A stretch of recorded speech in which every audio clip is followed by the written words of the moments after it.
ධර්මදේශනය ප්‍රඥා නාලිකාව තුළින් විකාශය කිරීමට ප්‍රචාරය කිරීමට ධර්මදානය සිදු කිරීම සඳහා කඩුවෙල පදිංචි සුමනා පිටිගල ආරච්චි මහත්මිය, රත්නපුර කලවානේ පදිංචි නිලන්ති විජේනායක මහත්මිය සහ ලක්ෂ්මන් කුමාර මහීපාල මහතා විසින් මෙම ධර්මදේශනය සඳහා දායකත්වය දරා තිබෙනවා. උතුම් වූ ධර්මදානයන්ගෙන් ජනිත වන්නා වූ මහා පුණ්‍ය ශක්තියින්ගෙන් දැනට වසරකට ඉහතදී හදිසි අනතුරකින් මියගිය දුල්ෂාන් කාවින්ද චූටි පුතණුවන්ට මේ පුණ්‍ය කුසල් අනුමෝදන් වේවා. සසර ගමන නිමාවනතුරු මෙවැනි අකල් මරණයකට ගොදුරු නොවේවා. මීට වසර 3මාරකට පෙර මියගිය කේහීන් මැණිකේ දයාබර මෑණියන් ඇතුළු මියගිය සංසාරගත පින්ගත හැකි සියලුම ඥාතීන්ට මේ පුණ්‍ය කුසල් අනුමෝදන් වේවා. සුචීවත්ව සිටින දයාබර පියතුමාණන්ට කායික මානසික සුවය ලැබේවා. සියලු දෙනාගේම ධර්ම මාර්ගය පූර්ණය වේවා. පින්වත් ගෞරවනීය දේශකයාණන් වහන්සේට නිදුක් නිරෝගී සුවපත් භාවය සහ චිරජීවනය සැලසේවා. දැනට ලෝකයේ පුරා පැතිරී පවතින කොරෝනා වසංගතය ඉක්මනින්ම තුරන් වී සියලු සත්වයෝ නිදුක් වේවා, නිරෝගී වේවා කියා බලාපොරොත්තු වෙනවා. එසේම වේවා කියා ආශිර්වාද කරනවා. නමෝ තස්ස භගවතෝ අරහතෝ සම්මා සම්බුද්දස්ස. නමෝ තස්ස භගවතෝ අරහතෝ සම්මා සම්බුද්දස්ස. නමෝ තස්ස භගවතෝ අරහතෝ සම්මා සම්බුද්දස්ස. පඤ්ඤාවන්තස්ස අයං ධම්මෝ න අයං ධම්මෝ දුක්ඛඤ්ඤස්ස. ධර්මානුශාසනාවෙහි සදහැවර අනුග්‍රහක දායකත්වයේ දරන්නා වූ පින්නතුන් ප්‍රමුඛ ධර්මානුශාසනාවක් සවන් දීම පිණිස අවධානය යොමු කොට සිටින්නා වූ සදහැවර පින්නතුනි, මාසයේ ආරම්භය, උදෑසන ආරම්භය පළමුවෙන් ඔබට ධර්මානුශාසනාවක් සවන් දෙන්න ලැබෙන මොහොත.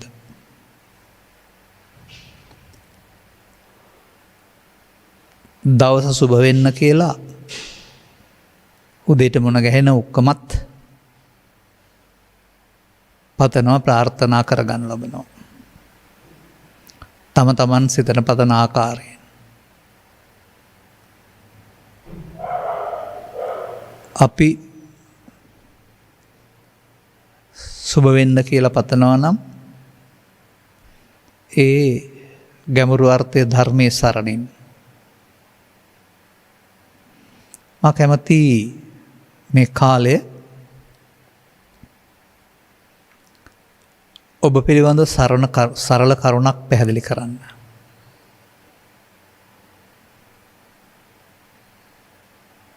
ඔබ කැමතිද ගෞතම බුදු පියාණන් වහන්සේගේ මේ ගෞතම සසුන තුළ ඉහාත්ම වශයෙන් හෙවත් මේ ජීවිතය තුළ නිවන සැනසෙන ජීවිතයක් ගත කරන්න? ඔබට තරම් මේ සඳහා වරම්, ඉඩකඩ, අවකාශ ලැබුණු පිරිසක් මේ මනුස්ස ලෝකෙ තුළ ඉන්නවයි කියලා මම හිතන්නේ. නමුත් මිනිසුන් වශයෙන් මිනිසුන් හොයන්නේ තථාගතතුරු හෙළි කරවදාලා වූ ධර්මයට පිටින් ගිය නිවන සැනසෙන ජීවිත. ධර්මයට පිටින් ගියාම ලැබෙන නිවන සැනසෙන ජීවිතවල සැනසීම ඉතා අල්පයි. ඔබ නිවන සැනසෙන ජීවිතයක් ගත කරන කෙනෙක් බවට පත් වෙන්න ඕන නම් ඔබ කවුද වෙන්න ඕන? පුරුෂයෙක් වෙන්න ඕනද? ස්ත්‍රියෙක් වෙන්න ඕනද? පැවිද්දෙක් වෙන්න ඕනද? නෑ. එහෙම ભેද පවතින්නේ වෙනත් කාරණා සඳහා. බුදුසමයේ මේ නිවන සැනසුණු ජීවිතය සඳහා ගිහි පැවිදි ස්ත්‍රී පුරුෂ ભેද වළංගු නෑ. නමුත් ඒකට වළංගු වෙන්න ඕන කාරණයක් තියෙනවා. ඔබ දැනට ඉන්නේ කොතනද? මා ස්ථාන දෙකක් හෝ තුනක් හඳුන්වා දෙන්නම්. මේ තැන කියන්නේ ඔබේ නිවස හෝ කාර්යාලය නෙවෙයි. ප්‍රතිපත්තියක් වශයෙන් ඔබ ඉන්න තැන. ඒ ඉන්න තැන වැරදි නම් ඒ වැරදි තැනට නිවන සැනසෙන ජීවිතේ ගේන්න බෑ. ඒ ඉන්න තැන දැක්ම වෙනස් කරගන්න ඕන. එතකොට ඔබට ඒ උත්තරීතර සැනසීම සාමාන්‍යයෙන් මේ සමාජයේත් යම් යම් වචන වලට උත්තරීතර මණ්ඩල කියලා යොදනවා. නමුත් මේ බුදුසමයේ උත්තරීතර නැත්නම් ලෝකෝත්තර තත්වයේ සාමාන්‍ය දේවල් වලට යොදන්න බෑ.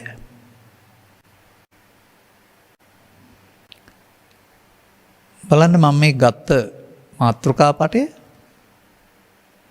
අනුරුද්ධ මහරහතන් වහන්සේට ඉන්නකොට ඉපදුනායි කියලා තියෙනවා අෂ්ට මහා පුරුෂ විතර්ක කියලා මහා පුරුෂයින්ට ඇති වෙන අදහස් 8ක් කියලා. මේක එකක් තමයි මේ මාතෘකාව. අයං ධම්මෝ මේ ධර්මය පඤ්ඤාවන්තස්ස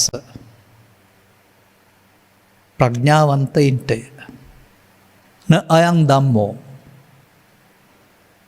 මේ ධර්මය දුප්පඤ්ඤස්ස දුෂ්ප්‍රඥයින්ට නොවේ. අයං ධම්මෝ කිව්වේ මොකද්ද? සූත්‍ර දේශනාද, ජාතක කතාද, බණ පොතද? නැහැ. ඊට වඩා ගැඹුරු කරුණක්. ඒ අනුරුද්ධ මහරහතන් වහන්සේගේ දැක්ම මේ දුෂ්ප්‍රඥ ප්‍රඥාවන්ත කියන වචන ත්‍රිපිටකේ විග්‍රහ කරලා තියෙන්නේ කොහොමද?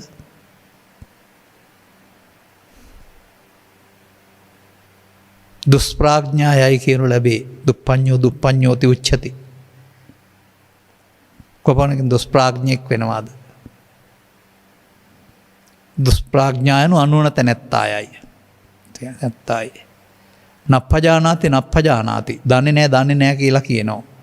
මොනවද දන්නේ නැත්තේ? දුක දන්නේ නැහැ, හේතුව දන්නේ නැහැ, නැතිව තැන දන්නේ නැහැ, මාර්ගය දන්නේ නැහැ. අන්න දුෂ්ප්‍රඥා. ප්‍රඥාවන්තයා. අපි කතා කරන්නේ පඤ්ඤාවන්තස්සනේ. ඔහු එතකොට අනුවන තැනැත්තා නෙවෙයි. එහෙනම් නොනැති තැනැත්තා. පජානාති දන්නවා කියලා කියන මොනවද දන්නේ? ඔහු මේ දුකයයි දනි, හේතුයයි දනි, නැතිව තැනයයි දනි, මාර්ගය දනි. ඔන්න බුදු සමයේ ප්‍රඥාවන්තයින් තෝරන හැටි. මේ ධර්මය කියලා සඳහන් කළේ ඔබට පේන දෙයකට නෙවෙයි. නමුත් ඔබට ප්‍රඥාවන්තයෙක් වෙන්න පුළුවන් නම් මේ ධර්මයට හිමිකම් කියන්න පුළුවන්.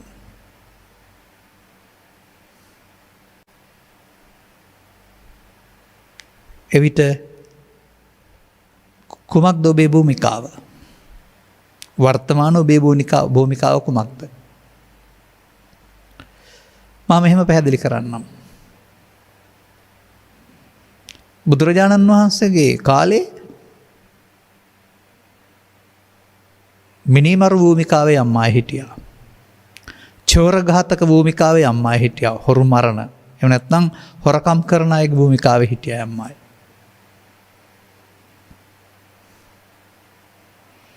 ඔවුන් ඒ නිසා ධර්මයට අහිමි වුණේ නැහැ. ධර්මය හිමි කරගත් අය බවට පත් වුණා. නමුත් ඒ චරිතෙන් ඔවුන්ට මිදෙන්න වුණා.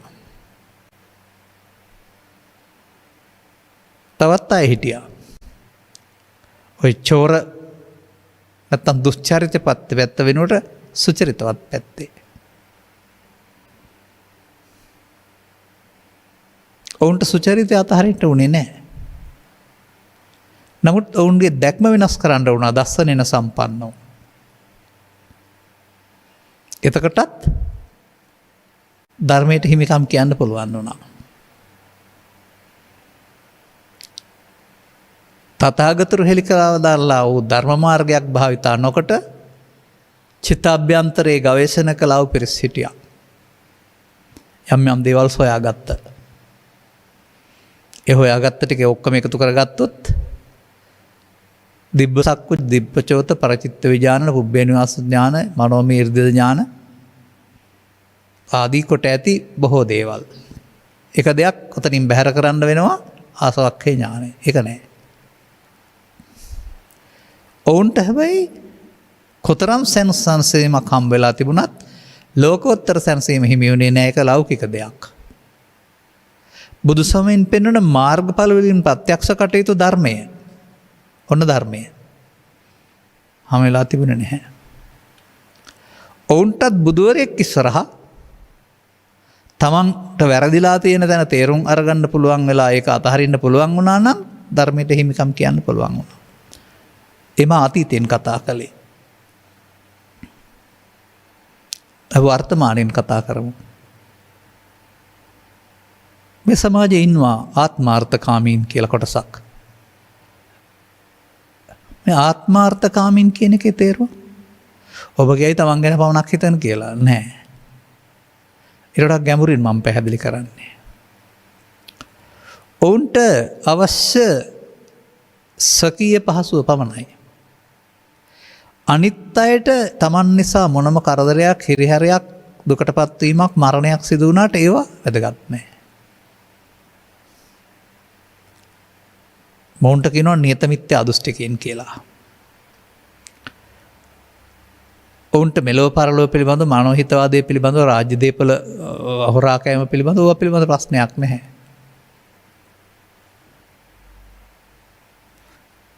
තමන්ට අවශ්‍ය දේවල් වෙනවා නම් උදාහරණයක් මෙහෙම ගන්න. හෙරොයින් විකුණන අය ඉන්නවා. හෙරොයින් බිල කාටද යහපතක් වුනේ? මැරිලා යන එකද වෙන්නේ? නමුත් ඒකට කමක් නැහැ තමන්ට සල්ලි හම්බ වෙනවා නම්. මත්පැන් විකුණන අය ඉන්නවා.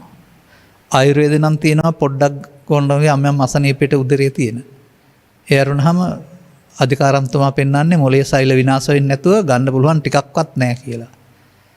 එහෙනම් යහපතක්ද වෙන්නේ ගන්න අයට? ශරීර සෞඛ්‍ය විනාශය, ධනහානිය, පෞල් ජීවිත තහ දුබල වීම කායික. යහපතක් වෙනවද කාටවත්? ඒ වුණාට වෙලදම් කරලා සල්ලි හොයාගන්නේ නැද්ද? අන්න එහෙම සමාජයට දුක් දී ගිනි දී ජීවත් වෙන පිරිසක් ඉන්නවා.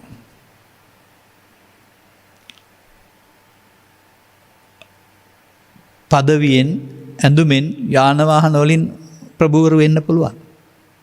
නමුත් දැඩි ආත්මාර්ථකාමී, නියත මිත්‍යා දෘෂ්ටිකයින්. ඔවුන් මේවා තුළ එකතු කරන්නේ මොනවද?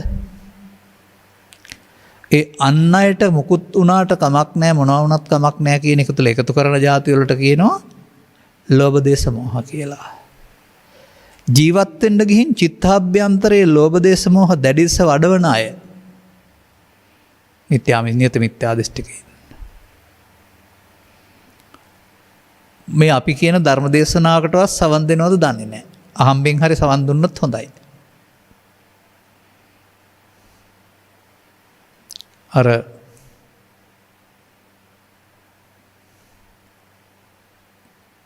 තොටක මේ රාහුල හාමුදුරුවෝ ළමේ දරුවෙක් කාලේ වලකින් බිලී බාමින් හිටියලු. එතනින් වැඩි යතිවරයන් වහන්සේ නමක් ඒක පාප කර්මයක් නේ. ඕවා කරලා නුඹ කොයි වලේ යන්නද කියලා ඇහුවයි කියනවනේ. ඒකට දීපු උත්තරයක් තියෙනවා මම කියන්නේ නැහැ මෙතන.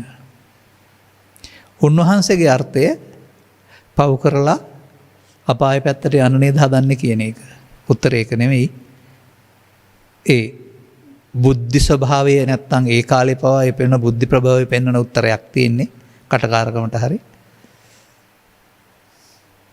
අන්න ඒ වගේ මේ අය දන්නේ නැහැ මේ සමාජයේ පුරා පැතිරී ඉන්න මේ සුරාව සූදු දුරාචාරය ආගම වලටපත් කරගත්ත අය තමන් වපුරන බව. මේ වපුරනවා. ඉතින් වපුරහම මොකද වෙන්නේ? අස්සන්න හම්බ වෙනවා. වපුරු ලෙස කපා ගන්නනේ. යාදිසං වපසේ බීජං තාදිසං හර්තේ පලං. යම් ආකාරයේ වපුරනවද ඒකේ අස්සන්න තමයි හම්බ වෙන්නේ. සාමාන්‍යයෙන් උදාහරණේ වී වලට වී කුරක්කම් වලට කුරක්කම් මෙනේරි වලට මෙරි මෙනේරි උඳු වලට උඳුනේ. ඒකේ කියන්නේ. ඒ උපමාවක් විතරයි. Taman මේ කරන ක්‍රියාකාරකම් ක්‍රියාත්මක කරනු ලබන්නේ බුදු සමයේ සඳහන් පරිදි නම් පෘථග්ජන පුද්ගලයන් වශයෙන්. දැන් එහෙනම් ඉහාත්ම වශයෙන් මෙලෝ ජීවිතයේදීම සහ පරලෝ වශයෙන් අස්වැන්න හම්බ වෙනවා. එතන ඉඳලා බුදු සමයේ සැනසීම ලබා ගන්න බෑ. නීත මිත්‍යා දෘෂ්ටිය කියලා කියන්නේ අන්න ඒකයි. ඔවුන්ට හමු වෙන ඉරණම ඉහාත්ම වශයෙන් ගත් කල දිවා රාත්‍රී දෙකේ කිසිදු ආකාරයක සැනසෙල්ලකින් සතුටකින් ඉන්න කර නැහැ. මොකද උන් හතුරන් හදාගෙන විරුද්ධවාදීන් හදාගෙන නීති විරෝධී දේවල් කරලා කොයි වෙලාවෙ නීති ඇසට හමු වෙයිද? ඕකන බයෙන් චකිතෙන් ඉන්න වෙනවා. ඒ ඉහාත්ම දුක. පාරලෞකික වශයෙන් ගත් කල සෝකායස වේදෝ පරම්මරණා දුගතින් උප්පජ්ජති. ඔවුන් අපායට යන පාර හදනවා. නමුත් එහෙම හිතන්නේ නැහැ. ඔවුන්ට මේ ලෞකිකයේ අනිත් අයට පේන්න යමක් කමක් තියෙනවා නම් ඒක ලැබුණොත් ඇති ඉතින් එහාට අනාගතේ උන්ට පෙනෙන්නේ නැහැ. එහෙනම් ඔවුන් දුෂ්ප්‍රාඥයෝ. නමුත් ඔවුන්ටත් බුදුරජාණන් වහන්සේගේ ශාසනයේ ධර්මයේ ශාසනය කියන්නේ පැවිද්ද කියන එක නෙමෙයි. ධර්මයේ ඇතුල් වෙන්න. ධර්මයේ සරණ ලබන්නට, ධර්මයේ සැනසීම ලබන්නට තථාගතයන් වහන්සේ තහනම් කරලා නැහැ බෑයි කියලා නැහැ. ඓතිහාසික කතා පුරාවෘත්ති හොයලා බලන්න. ශාන්ත දාන්ත තීන්ත කුඩුව වගේ ඉඳලාද මේ සමහර අය මේ පැවිද්දට වෙලා පැමිණිලා සැනසීම උරුම කරගත්තේ කියලා. හොරු මිනි මරුවන් තක්කඩියන් ස්ත්‍රී දෝෂකයන් ආදී කොට ඇති විවිධ පුද්ගලයෝ. ඒ භූමිකාව අතහැරියා. ඒ ඊට වඩා ගැඹුරින් දෙයක් හොයා බලන්න අවශ්‍ය අවධානය උන්ට යොමු වීමෙන්. එනම් බුදු සමයේ පෞකාරයාට තහනම් නැහැ. නමුත් ඒ පෞකාරකමත් එක්ක ගෙනියන්න බෑ. අන්න එක භූමිකාවක්. මේ සමාජයේ වැඩිපුර ඉන්න අය. ඔවුන් ඒ පෞකාරකමින් දුගතිගාමී වී ගැලවෙන්න බැරි දුකටපත් වෙන්න පෙර එයින් අත මිදෙන්න පාර බුදු සමයේ තියෙනවා. ඒ කළ පව් ටික ගෙවලා දාන්නත් පුළුවන්. අලුත් සැනසීමකටපත් වෙන්නත් පුළුවන්. තව මෙහාට එනකොට ඉන්නවා තවත් කොටසක්. සියවස් ගණනාවක් තිස්සේ යම් ආකාරයේ ශික්ෂණයට පාවිච්චි කළා වූ 100 සංඛ්‍යාවෙන් 70ක් 80ක් වුණේ කාලේ අද 70ක් වෙන බෞද්ධ කියලා කියාගන්න පිරිසක්. ඔවුන් අතරත්තර නියත මිත්‍යා දෘෂ්ටිකින් ඉන්නවා වෙනත් ආගම් වලත් ඉන්න පුළුවන්. නමුත් ඒ පිරිස අතරම සහ අන්‍යාගම් වල පවා මේ අපි කරන දසවස්තුක සම්මාදිට්ඨිය කියවත් මේ හරි වැරදි නීතිගරුකත්වය පිළිගන්න, පින්පව් දෙකක් පිළිගන්න, ඒවට අදාළ විපාක වාරය පිළිගන්න අය එනවා. ඔවුන්ට කියන්නේ දසවස්තුක සම්මාදිට්ඨිකයෝ කියලා. ඒක ත්‍රිපිටකේ නම් 10ක් කරුණුව පෙන්වලා තිබෙනවා. 10ම නොවෙන්නත් පුළුවන්, 7ක් 8ක් 9ක් වෙන්නත් පුළුවන්. අර යාදිතං වපසේ බීජං කතාවේ ඒ අස්සන්නට ඒ බීජයට අස්සන්න හම්බ වෙලා මේවටත් අස්සන්න හම්බ වෙනවා. නමුත් බුදු සමය සැරසීම නෙවෙයි හම්බ වෙන්නේ. භවගාමිත්වය. නීත මිත්‍යා දෘෂ්ටියත් භවගාමිත්වය, දසත්වක සම්මාදිට්ඨියත් භවගාමිත්වය. නමුත් තථාගතයන් වහන්සේ එලි කර වදාරන්නා වූ මේ ධර්මය කියන එක භවගාමිත්වයක් නෙවෙයි. භව නිරෝධගාමිත්වයක්. එහෙනම් නීත මිත්‍යා දෘෂ්ටිකයා භවගාමිත්වයට ආයිබුවන් කියන්න ඕන.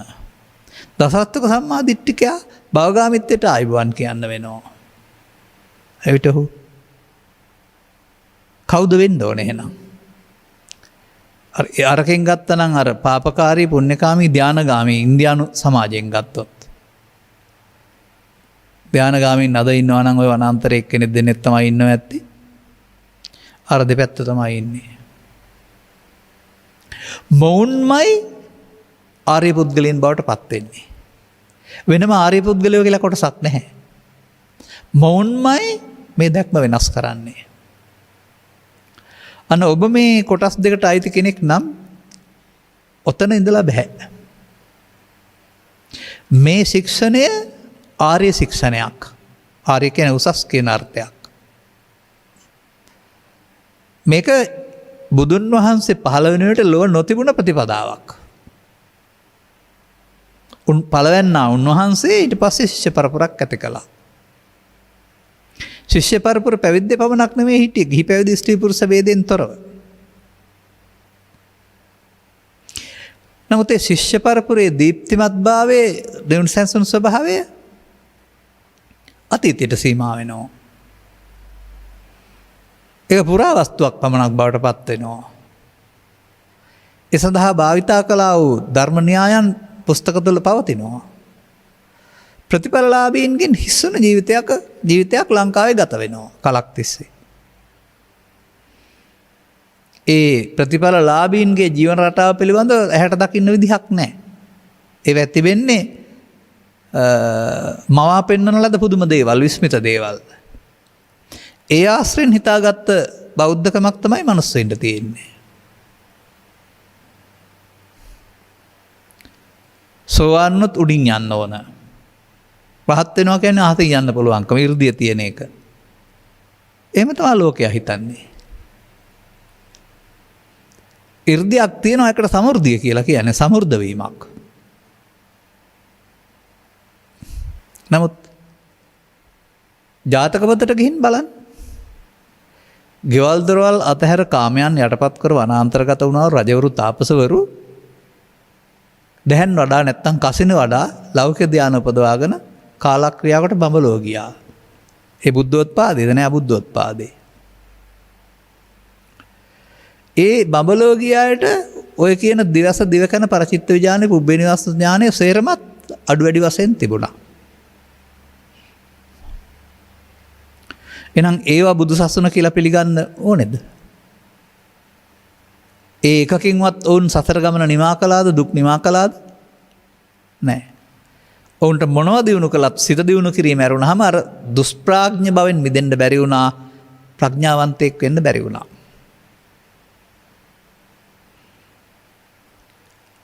මේ ප්‍රඥාවන්තයින් වීම සඳහා තථාගතයන් වහන්සේ නිර්දේශ කරනු ලබනවා විශේෂයෙන් යම් දේවල් දත් අයගේ ඇසුරක් හෙවත් සත්පුරුෂ සංසේවය කියලා එකක්.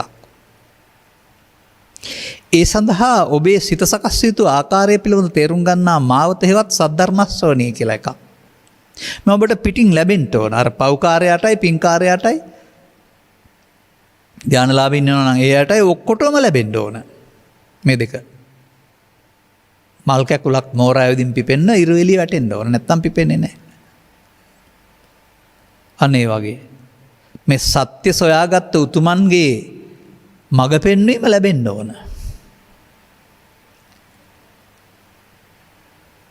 ඒක තමයි බුදු සසුනේ විශේෂත්වය. සාමාන්‍යයෙන් මට ඒක පාඩම් තියෙන්නේ මෙහෙමයි.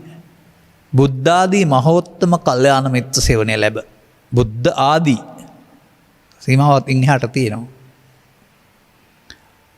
කවුරු වෙන්න ඕනේ දේගොල්ලෝ? සසර ගමන ඇවිත් ඕන, සසර සැපයි කියලා පෙන්නන, සසරේ අතරමං කරන අය වෙන්න බෑ. ජීවිතෙන් එහා පැත්තට මවාගත්ත සැප සම්පත් ලබා දෙනවා කියලා පොරොන්දු වෙන අය වෙන්න බෑ. ජීවිතය තුළ මොකද ජීවිතෙන් එහා පැත්තට අපට පේන්නේ නැහනේ මොනව වෙනවද කියලා. නමුත් ජීවිතය තුළ හිමි වෙනවා නම් අපට දැනෙනවා. එහෙනම්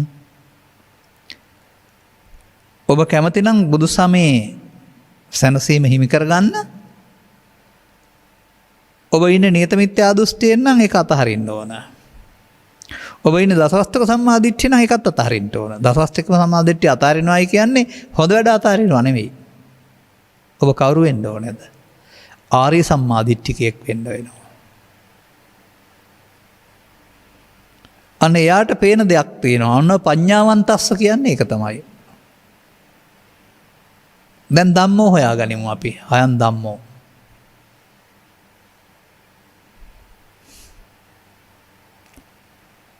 මේ ධර්මය කියලා කතා කරන්නේ සූත්‍රවලට නෙවෙයි.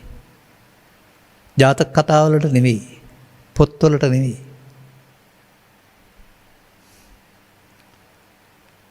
ඉදංපි ධම්මේ රතනං පනීතං ඒතේන සච්චේන සුවත්ති හෝතු. මේ තමයි ධර්මයේ උතුම් රත්න භාවය. මේ සත්‍යෙන් සත්වෙන්න සෝවේවා කියලා රතන සූත්‍රයේ ගාථාවල ධර්මයේ හඳුන්වන ගාථා දෙකක තියෙනවා. ගැඹුරින් හොයලා බැලුවොත්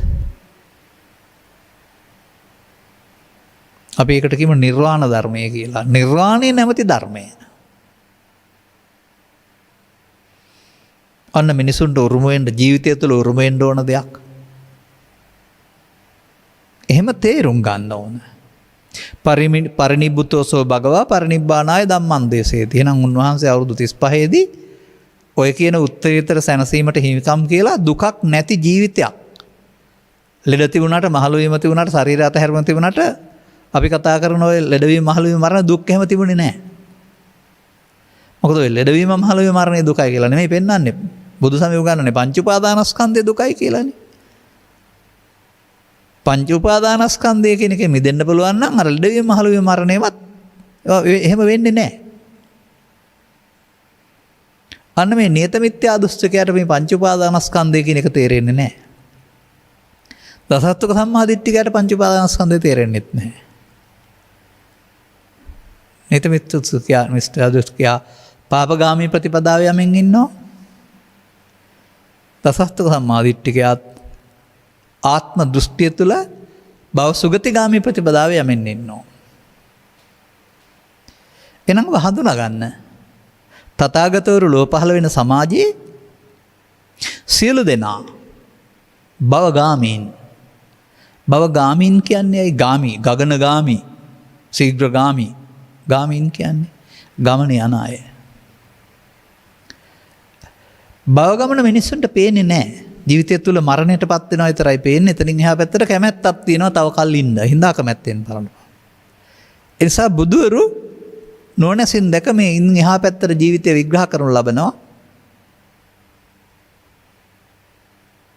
පවෙන් පරලෝ යාම, පිනෙන් පරලෝ යාම, ධානයෙන් පරලෝ යාම වූ මාර්ග තුනක් ඔස්සේ මිනිස්සුන්ට භවගාමී වෙන්න පුළුවන් කියලා. අන්න ඔබට බුදු සමයේ සදහම් වුණ නොගැසුනොත්, සදහම් සරණ හම්බුනේ නැත්නම් ඔබ මේ පාරවල් තුන ඔස්සේ භවගාමීකට අහු වෙනවා. අහු වෙනවා විතරක් නෙමෙයි, ඒක පරම සත්‍ය කියලාත් හිතනවා. විතරක් නෙමෙයි, ඒක බුද්ධ ආගම කියලාත් හිතනවා. ලෞකික ධ්‍යාන වඩා බඹලෝ යන එක, දවස් දෙකකන පහල කරගන්න එක, පින් කරලා මිනිසුන් අතර හෝ දෙවියන් අතර උපදින එක. එතකොට ඒකෙදි අහිමි වෙනවා, මේ අයං ධම්මෝ අහිමි වෙනවා. ඒ නිසා කටේ කිරිසුඳ ගියේ නැති පුඩා කාලේ මව්පියන් සමග විහාරස්ථානයට ගොස් හෝ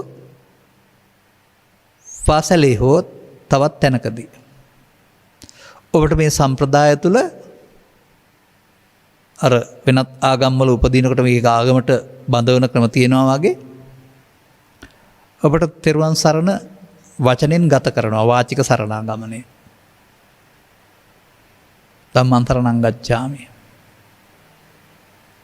අද වෙනතුරුත් නේත මිත්‍යා දෘෂ්ටිකයා හෝ දසහත්තුක සම්මාදිට්ඨිකයා ධම්මං සරණං ගච්ඡාමි වල නැහැ. ඔවුන් ධර්මයේ සරණ කියන්නේ මොකක්ද දන්නෙත් නැහැ. ගැඹුරින් හිතා බලනකොට දුක හිතෙනවා සමාජයට. ධම්මං සරණං ගච්ඡාමි සිංහලට ධර්මයේ සරණ කියලා යම් කියලා වුණාට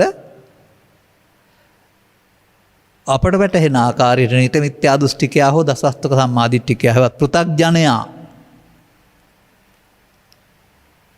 ධර්මයේ සරණ කරගන්න කෙනෙක් නෙවෙයි. අනේකයි මම මේ උදේ දවසේ ආරම්භ කරන්න ගත්තේ ඔබට බුදු සමයේ සැනසීම ඕනෑ නම්. එහි අත්‍යවශ්‍යම කාරණේ ඇඳුම් මාරු කිරීම නෙවෙයි. ඔබට එහෙම ඇඳුම් මාරු කිරීමට සුදුසුකමක් අවශ්‍යතාවයක් හැකියාවක් තියෙනවා නම් කරගත්තට කමක් නැහැ. සිරසියක් ඒ සඳහා අනිවාර්ය නැහැ. ඒ සඳහා දිට්ඨිංච අනුපගම්ම සීලවා දස්සනින සම්පන්නව වෙන්න ඕන. උපගම්ම එළඹෙනවා අනුපගම්ම නොඇළඹෙනවා. මොකටද? මිත්‍යා දෘෂ්ටියට. මිත්‍යා දෘෂ්ටියට නොපැවෙන සිල්වත් වීම එකක්, නිකන් සිල්වත් වීම තව එකක්. නිකන් සිල්වත් වීම ශික්ෂාපද සංවරයේ ශික්ෂාපද සමාදානයේ පෘථග්ජන භාවයේ තුල. මිත්‍යා දෘෂ්ටියට නොපැවෙන සිල්වත් වීම අරියකාන්ත සීල. දැන් අර දැක්මෙන් යුක්ත වෙන්න වෙනවා දස්සනේන සම්පන්නෝ. ඒ දැක්ම දැසේ දැක්මක් නෙමෙයි. අර පඤ්ඤාවන්තස්සයන් ධම්මෝ කියලා. දැන් මේ භූමිකා දෙක තුන අපි විවරණය කරමු මොනවා තුලද ඉන්නේ කියලා. ස්ත්‍රිය තුල, පුරුෂයා තුල, ගිහියා තුල, පැවිද්දා තුල කියලා ගන්නෙ නැතුව නිත මිත්‍යා දෘෂ්ටික දසස්තුක සම්මාදිට්ඨික ධානලාභී කියලා ගන්නෙ නැතුව එකකට ගන්න බැරිද අපිට? අන්න එතන ඉඳගෙන මේ බුදුන් හෙළි කළ සත්‍යයට ධර්මයට උරුමකම් කියන්න බෑ. මොකද ඒ ඉන්නේ ඇස් බැඳපු තැනක. සවනින් ඇස් බැඳලා ඕන තැනකට අරන් ගියාගෙන තැන දන්නේ නැහැනේ. පේන්නේ නැති නිසා. ඒ නිසා මාර සංකල්පයෙන් විසින් ඔබේ ප්‍රඥා ඇස බැඳලා තියෙන්නේ. එදා ඔබට පේන දේ හරි කියලා හිතනවා. ඔබ යන පාර හරි කියලා හිතනවා. මේ සමාජයස බැලුවාම ඕනෑම දෙයක් තුළ තමන් ගන්න තීරණය හරි කියලා අනිත් අය වැරදි කියලා ඉන්න ඕන තරම් අය හමු වෙනවා. ආගමික සංකල්ප හමුවේ බෞද්ධාගමික සංකල්පය තුළම හරි කියලා හිතන කොතරම් පිරිසක් ඉන්නවද? බෙදලා බැලුවොත් එහෙම බුද්ධ කාලීන සමාජයේ තිබුණ 62යි. අද බැලුවොත් එහෙම 620ක් තියෙන්න පුළුවන්. ඇයි? මේකට තිබෙනවා නිර්ණායකයක්. ඒ තථාගතවරු මේ සඳහා හෙළි කළා වූ නිර්ණායකයක් තියෙනවා. ඔබ ඒක ආදේශ කරගන්න ඕන. දැන් ඔය ගණිතය සම්බන්ධයෙන් විද්‍යාවිෂය සම්බන්ධයෙන් ගත් කල සූත්‍ර කියලා જાතියක් තියෙනවා. ඒ සූත්‍රයට ආදේශ කරාම උත්තරේ එනවා. එහෙම නැතුව උත්තරේ ගන්න බෑ. ඒවයි තියෙන්නේ නොදන්න එකයි. හැබැයි නොදන්න එක උක්ත කරගත්තාම සමාන කරගත්තාම දන්න ටිකෙන් උත්තරේ ගන්න පුළුවන්. අන්න ඒ වගේ මේ ඒවා සංකේත ඔක්කොම නමුත් ඒවට අගයන් යොදන්න පුළුවන්. ඒ වගේ ඔබ තුළට බුදුරජාණන් වහන්සේ සූත්‍රයක් ගේනවා. ඒක දන්නේ නැතුව තමයි සමාජයේ ජීවත් වෙන්නේ. සමාජයේ ඔය කියපු ස්ත්‍රී පුරුෂ ගිහි පැවිදි නැත්තම් පින්පව් කරන අය හැමෝම යම් යම් මට්ටමේ ශික්ෂණයන් අනුගමනය කරන පුද්ගලයෝ. ස්ත්‍රීන් වශයෙන්, පුරුෂයන් වශයෙන්, ගිහියන් වශයෙන්, පැවිද්දන් වශයෙන් මව්කුසෙන් බිහි ජීවිතාවසානයේ දක්වා ජීවත් වෙන එක ආත්මයක් තියෙන පුද්ගලයෙක් වශයෙන් තමයි දකින්නේ. එක්කෙනෙක් පුද්ගලයෙක් වශයෙන් දකින්නේ.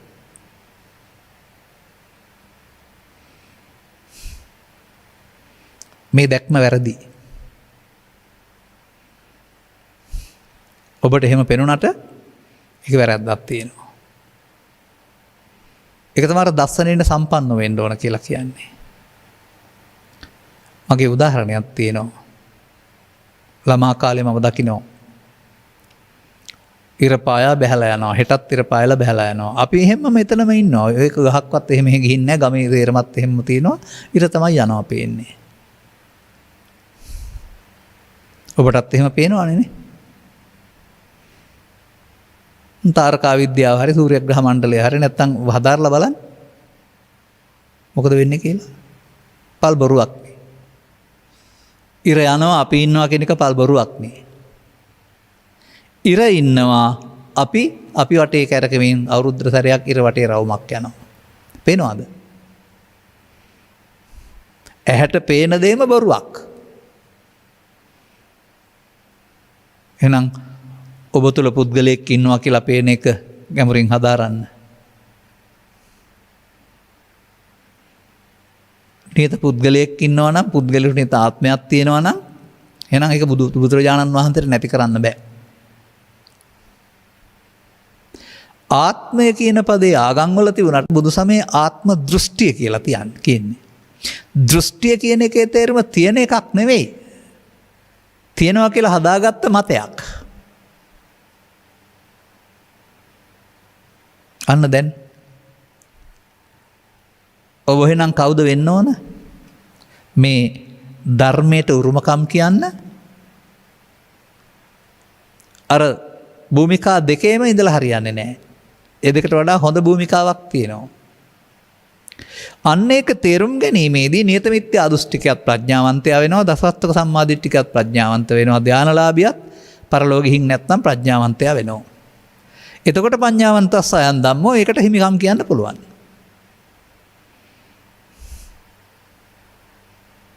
දැන් බලන්න දෙසටක් මිසදිරි තිබුණාට දිවස දිව කන පරිච්ඡේත්‍ය ඥාන ආදී ඥාන තිබුණාට තථාගත බුදු පියාණන් වහන්සේ පහළ වෙන විට මේ මහා බල සම්පන්න අයට සෝවාන් ආදී මාර්ගඵල පිළිවෙලින් ප්‍රත්‍යක්ෂත්ව කටයුතු ධර්මයේ කාටවත් හම්බෙලා තිබුණාද? එහෙනම් ඔවුන් ඔක්කොම දුෂ්ප්‍රඥයෝ කොතරම් දේවල් තිබුණා. මේ අයං ධම්මෝ කියන පදේ මම ගලපන්නේ නිවීමට. දැන් අපි කියමුකෝ පව කරන්න පුළුවන්. පින මිනිස්සුන්ට කරන්න පුළුවන්. නමුත් අර දුෂ්ප්‍රඥා කිව්වේ කවුද? චතුස්සත්‍ය නොදන්න කෙනා. එහෙනම් ඔවුන්ට මේ ධර්මයට හිමිකම් නැහැ. වෙනත් ධර්ම හිමිකම් කියනවා. අන්න මේ ධර්මයේ ජීවිතය තුළ මේ ධර්මයට පත්වෙන්න මේ ධර්මයට හිමිකම් කියන්න තමයි ඔබ උත්සාහ කරන්න ඕන. පුවත්පත හෝ ශ්‍රව්‍ය මාධ්‍ය හෝ දෘශ්‍ය මාධ්‍ය හෝ අපි වැනි අය හෝ මේ පිළිබඳ ගැඹුරු හදාarලා තේරුම් අරගෙන මිනිසුන්ගේ ඇසේ නැත්තම් හිතේ තිබෙනා වූ දැක්මේ වැරැද්ද නිවැරදි කරන්න ඕන.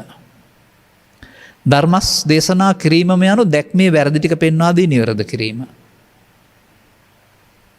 ධර්ම ශ්‍රවණය යනු තමන්ව පවතිනා වූ ඉර යනවා කියලා හිතන් ඉන්න එකේ වැරද්ද තේරුම් අරගෙන අපි යනවා කියලා තේරුම් ගන්න එක වගේ එකක් මේක. නිසා මේකට සඳහන් කරන වචනයක් මෝහ මූලික කියලා. ඒ මෝහ කියන පදේ හරි පළල්. සාමාන්‍යයෙන් ඔය යමක් කමක් දෙන්න අකමැති ලෝභකමට මෝහ කියලා ගමේ යොදනවා. මෝඩකම කියලාත් යොදනවා. ඊට වඩා ගැඹුරුයි. අර ලෝභ මූලික, දේශ මූලික, මෝහ මූලික ස්වභාවය පෞකාරකම තුලයි පින්කාරකම තුල දෙකම තියෙනවා.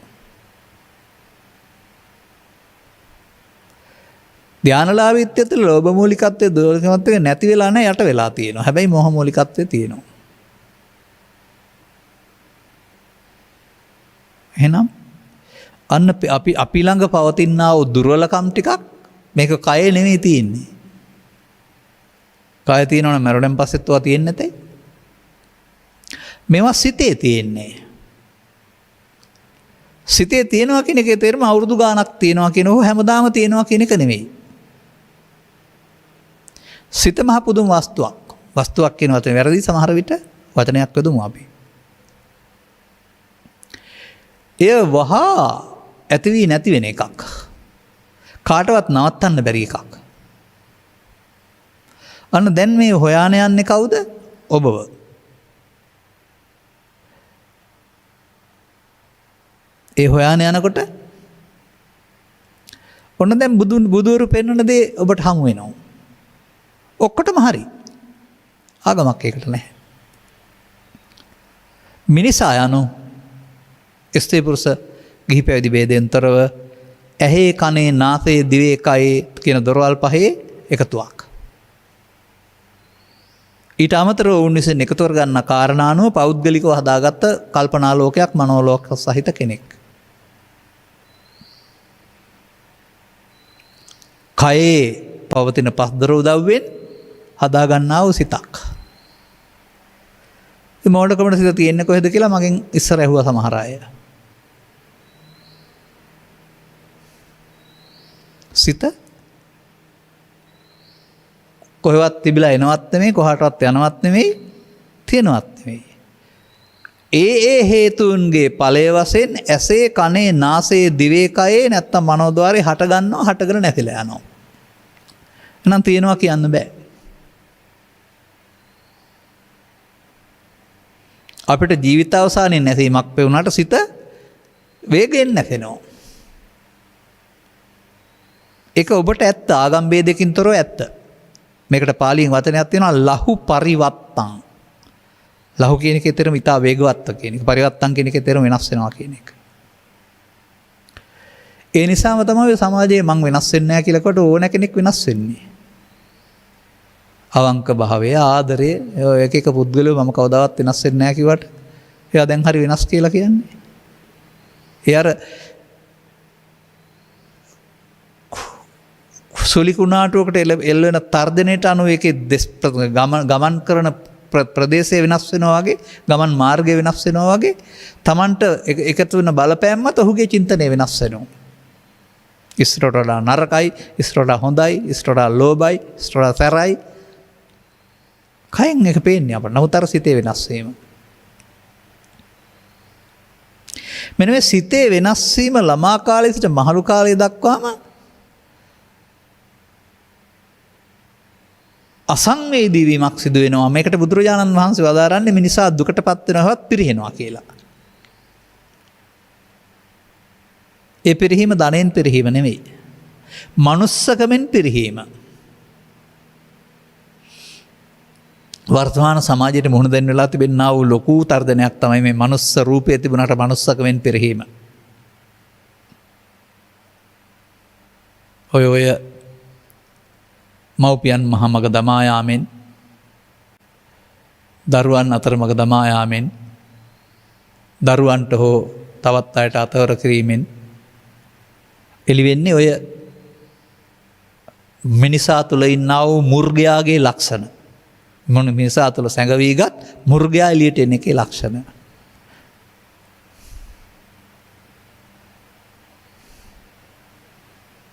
විපතේ පටලයි මුර්ග ගති පාලා කියලා තියෙන අර ගීතයක්.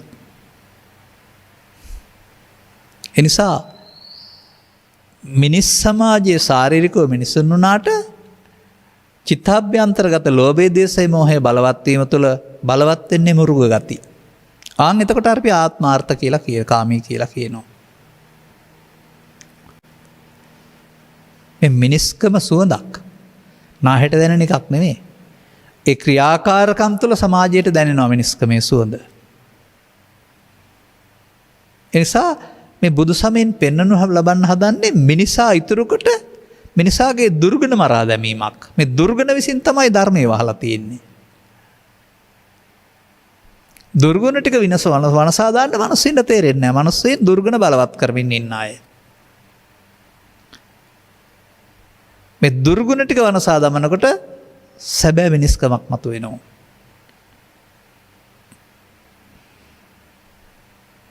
ಭಾರತ සමාජය තුළ තථාගතයන් වහන්සේ මේ විප්ලවය කළා මිනිස් සමාජය තුළ. ලංකා ඉතිහාසෙත් මේ විප්ලවය සිදු වුණ කාලයක් තිබුණා. ඉන්දියන් සාගරයේ මුතු ඇටි දැහැමි දීපය දහම් දිවයින කියලා එහෙම කතා කළේ ඒ ඔය දුර්ගුණ වලින් තොර වුණා වූ මිනිසත්කමේ සුවද තිබුණ මිනිස්සු හිටපු යුගයක්. ධර්මයෙන් ඈත් වෙන්න තව එකට විවෘත ආර්ථිකය හෝ තවත් කරුණු එන්න බාහිර බලපෑම් තව තියෙන වචන තියෙන්නේ අද ගෝලීය කරණය කියයි පෞද්ගලික කරණය කියයි එක කරන ඔස්සේ මිනිසා ධර්මයෙන් ඈතට ගෙනියනවා. ඔවුන්ට පේන්නේ වෙන පැත්තක සමෘද්ධියක්.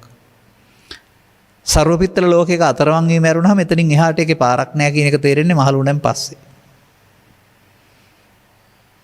ඒ නිසා මා දකින්නේ ජීවිතයක් ලැබුණා ඒකේ මේ අනතුරු ඉන්න අවශ්‍ය ප්‍රත්‍යපහසුකම් හැමෝම සපයා ගන්න ඕන.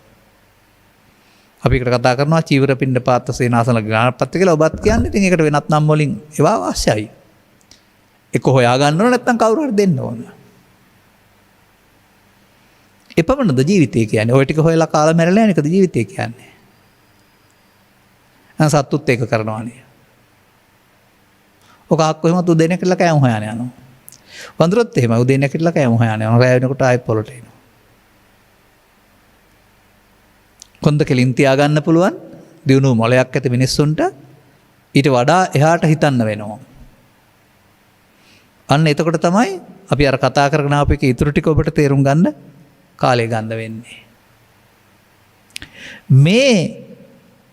මේ පාපය මේ පින නැත්තම් මේ දසවස්තුක මේ සම්මාදිට්ඨිය නිත මිත්‍යා දෘෂ්ටිය මේ ධානලාභීත්වය තුළ වහපු රහසක් තියෙනවා. තේරෙන්නේ නැති මුලාවක් තියෙනවා. ඒකට කියනවා සංස්කාරයන් නිත්සුක ආත්ම වශයෙන් ගැනීම. දන්නේ නැහැ හැම එකක් තියෙනවා කියලා දන්නෙත් නැහැ. ඔය මානසික රෝග හැදුන අය ඉන්නේ ඔය යම් තැන්වල. ඔවුන් දන්නේ නැහැනේ පිස්සු කියන්නේ. ඕනේ වෛද්‍යවරුන්ට පිස්සු හැදිලා ඉන්නේ කියලා. අන්න ඒ වගේ මේකේ මුලාවක් තියෙන බව. මේ මුලාව Taman අමාරුවේ දාන බව. මේ මුලාව අල්ලගත්තාම Taman අමාරුවේ වැටෙන බව. වෙනත් කවුරුත් කියලා දෙන්නේ නැහැ. මව්පියන්ට ගුරුවරුන්ට වෙනත් චින්තකයින්ට කියලා දෙන්න බෑ. ඔවුනුත් එතන ඉන්නේ. මේක තමයි බුද්ධ ආදී මහෝත්තම කල්යාණ මිත්‍ර සේවනයේ වෙනස. ඔවුන්ට තමයි මේ වරද පේන්නේ. එතකොට ඔවුන් පෙන්වන්න උත්සාහ කරන්නේ ඔබ දුකටපත් වෙන්නේ ලෝකේ වරද නිසා නෙමෙයි. ඔබ අත සිදුවෙන ප්‍රමාදයක් නිසා කියලා. අනේ ඔබ අතින් සිදුවෙන ප්‍රමාදය අතහරින්න ඔවුන් වහන්සේලා උගන්වනවා. අතහරිනවා කියන වචනට හරි බයයි සමාජයේ අය. අම්මා තාත්තා ඉඩකඩම් රස්සාව ඒවල් දරවල් අතහරින්න වෙයි කියලා තමයි හිතන්නේ. අතහැරීම කියන එකෙන්. ඒ වගේම එහෙම අතහැරලා පැවිදි වෙන අය සම්බන්ධයෙන් පුවත්පත් වාර්තාත් වෙනවා ලොකු දේවල් කරපු විදිහට. පිටට පේන ආටෝපයක් විතරයි. සදහම් තේරුම් අරගෙන අවශ්‍ය දේ අතහරින්න තේරෙන්නේ නැත්නම් අතහැරලා ගියාය ඊට වඩා ලොකු දෙයක් අල්ලා ගන්නවා පස්සේ. ඒ නිසා අපිට මේ මග හොඳට පෙනේ නම්නේ යන්න මග හොඳ තිබේ නම් යන්න දැසත් පෙනේ නම්නේ. තථාගතවරු පැහැදිලි කරන්නේ දැසක් ඔබට දෙන එක. මේ තියෙන දැස නෙමෙයි ඊට වඩා හොඳ ප්‍රඥාසක්. ඔබ ලව්වා ඔබ හොයනවා. ඔබ මෞකසින් බිහිවි ජීවිත අවසාන දක්වා ජීවත් වෙන කෙනෙක්. හොයලා බලන්න. යතාපි අංග සම්බාරෝ හෝති සද්දා සතෝ ඉති. එවං කන්දේසු සත්තේසු හෝති සත්තෝති සම්මුති. විජයා භික්ෂුණිය මං හිතන්නේ කියන්නේ. අංග ගොඩක් එකතු වුණාම රතේ කියලා කියනවා. ඒ වගේ ස්කන්ධ සමූහයකට සත්‍යයි කියලා සම්මුතියක් විතරයි.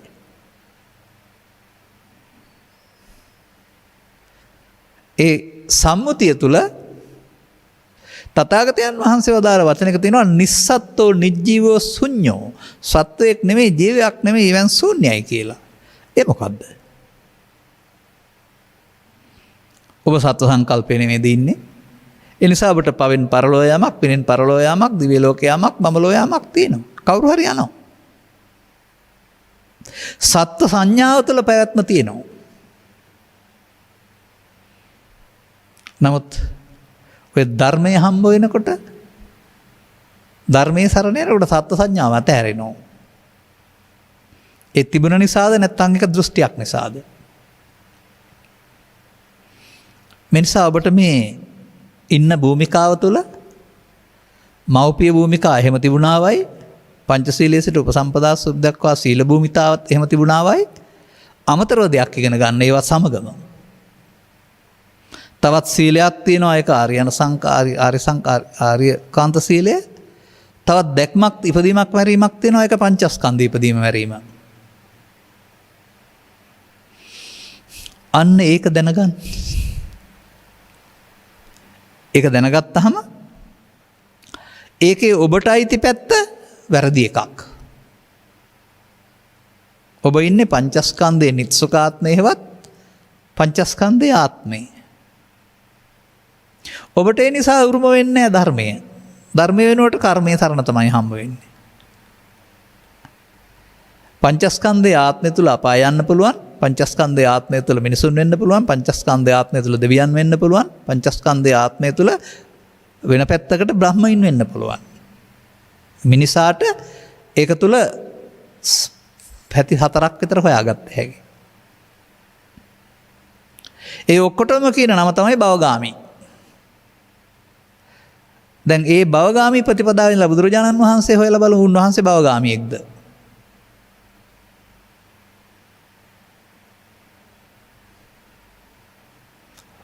සතතාගතෝ භව නිරෝධාය ධම්මං දේශේති. තථාගතයන් වහන්සේ භව නිරෝධය පිණිස ධර්ම දේශනා කරනවා. එතන ධම්මං කියන්නේ උපයෝගී කරගන්නා දේවල්. උපයෝගී කරගන්නා දේවල් ආශ්‍රයෙන් අපට අන්න මේ ලෝකේ ජීවත් වෙනකොට ඔබ යම් යම් කාරණා නිසා ඇලීම් ගැටීම් ප්‍රශ්න හටාගෙන ආතතියටපත් වෙනවද?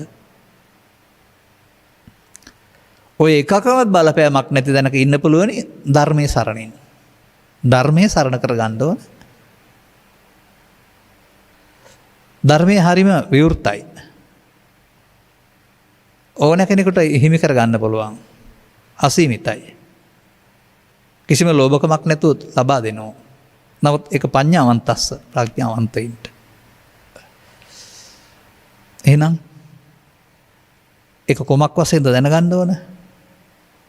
අන්න මම කිටියෙන් දැන් ඊටු ටික කියනවා.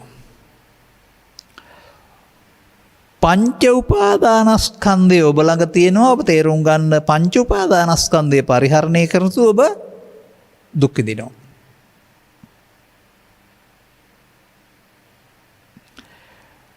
දුක ලෝභය, දේශය, මෝහය, ඊර්ෂ්‍යාව, ක්‍රෝධය, වෛරය, ආතතිය. ශෝක පරිදේව දුක් දුම්නස් කියලා කතා කරන්නේ. අම්මා තාත්තා හරි අවුවැස්ස හරි බාහිර සාධක හරි ගෙනත් දෙනවා කියලා තියෙනවද?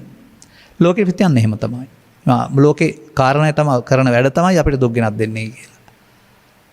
ඒකනේ නප්පජානාති කියලා කියන්නේ. ඒක තුළ ඔබ ළඟ තියෙනවා ඇසේ කනේ නාසයේ දිවේ කයේ වරදක් සිදු වෙන එක. ඒකට කියනවා ඇලීම ගැටීම මුලාව.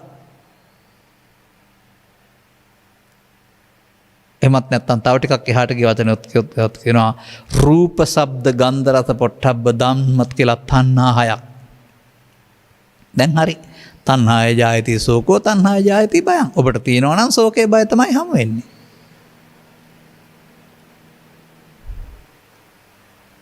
චක්කු ලෝකේ පිය රූපං සාත රූපං එත්තේ සා තණ්හාය උපජ්ජමාන උපජ්ජති.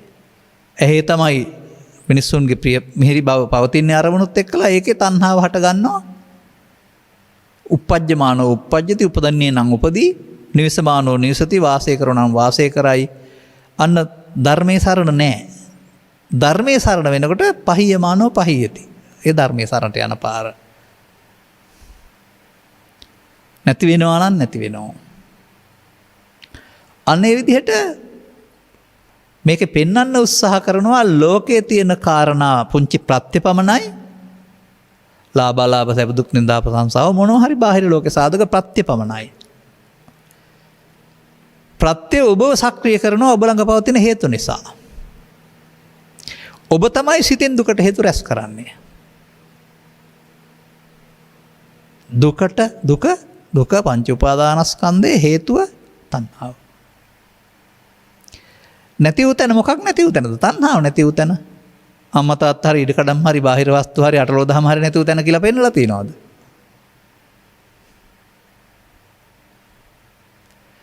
අන්න ඒ සඳහා ඔබ මාර්ගයක් අනුගමනය කරන්න ඕන. ඒ මාර්ගයේ තිබෙන්නේ නියත මිත්‍යා දෘෂ්ටිය නෙමෙයි දසවස්තුක සම්මාදිට්ඨිය නෙවෙයි ආරි සම්මාදිට්ඨිය. අර මාර්ගවල තියෙන ඵලවලට කියන්නේ මාර්ගඵල නෙමෙයි කර්මඵල කියලා. මේ මාර්ගයේ තියෙන ඵලයට කියන්නේ මාර්ගය ගත්තාම ඵලය නිර්වාණය. එහෙනම් මාර්ගඵල මගින් ප්‍රත්‍යක්ෂ කටයුතු නිර්වාණය කියලා නේද පෙන්වන්නේ. අඩු ගානේ අනාගත බුදුසසුනකින් පැත්තකින් තියලා මරණයෙන් එහා පැත්තේ ධර්මයේ පැත්තකින් තිබෙලා ජීවිතේට ධර්මයේ ගන්න. ඔකට මේ නාලිකාවේ මුල් දේශන අහන්න හම්බ වුණා නම් 80ක් තිබෙනවා මගේ 2018 ඉඳලා කරපු. ඒ මාතෘකාව එතනින් නැවැත්තුවා. ඔබගේ මාතෘකානෝ යන්න ඕන නිසා. ඒකේ කියලා තියෙන්නේ ජීවිතේට ධර්මයේ කියලා. ජීවිතේට ධර්මයේ කියන්නේ බණපොතක් ඔලුව උඩ තියාන යන්න ඕන කියන එක නෙමෙයි. ජීවිතේට ධර්මයේ කියන්නේ හොඳ දේ නරක දේ අතහැරලා හොඳ දේට එනවා කියන එක නෙමෙයි. ජීවිතේට ධර්මයේ කියන්නේ ජීවිතය තුළට නිර්වාණය කියන එක. එදත් ඔක දැනගෙනයි කිව්වේ. මිනිස්සු ජීවිතේට ධර්මය අරන් නැති බව දැනගත්ත නිසා ජීවිතේට ධර්මය ලබා ගන්න ඕන නිසා තමයි අපි ඒක මාතෘකාවක් යටතේ අරන් ගියේ. දැන් එහෙනම් ඔබට මේ ආරම්භක පෙළෙන් පෙන්නපු කාරණේ ඔස්සේ මේ ආරම්භයක් නේ මම දුන්නේ අලුත් පිරිස සඳහා ආරම්භයක් මේ. සමහර අයට තියෙන ගැටලුව තමයි මේ වචන පාඩම් වෙලා නැහැ වචන තේරෙන්නේ නැහැ නිසා. මේ වචන පවා ඉගෙන ගන්න වෙනවා. අලුත් වචන සෙට් එකක් තියෙනවානේ මේකේ. පාසල් ගියා නම් හෝ අභිධර්මයේ කළා නම් හෝ ටිකක් පාඩම් වෙයි. නමුත් වැඩිනුත් පාඩම් වෙනවා. එතකොට අනවශ්‍ය කාරණා. වචන වල අර්ථේ පාඩම් වෙන්න ඕන. අන්නේ අර්ථේ පාඩම් කරගන්නකොට පොත තුල නෙමෙයි ඔබේ ඇස තුල කන තුල නාසය තුල දිව තුල කය තුල සිදුවෙනා වූ ශනික සිද්ධියක් තියෙනවා ස්කන්ධ පංචකයාගේ ඉදීම වැරීම කියලා. ඒක වරද්දා ගන්න එක තමයි පංච උපාදානස්කන්ධේ වරද්දා ගත්තාමයි දුක් හම්බ වෙන්නේ. ඒ වරදෙන් මිදෙන්න ඔබට අනුගමන ප්‍රතිපදාවක් හම්බ වෙනවා. එදිනදා ජීවිතයේදීම වැඩ වෙනව නවත්තන්න ඕන නෑ. එතකොට ගෞතමයන් වහන්සේට මුණ ගැහුණා වූ සරියුත් මොගලන් පරම්පරාව ආරි පරපුරට මුණ ගැහුණා වූ මාර්ගඵලලාභීන්ට මුණ ගැහුණා වූ ධර්මය ඔබට හමු වේවි. එදාමින් අදටත් අදමින් ඉදිරියටත් ඔබ එනතුරු ධර්මයේ බලන් ඉන්නවා. ඒක නැති කරන්න කාටවත් බෑ. වනසන්න බෑ.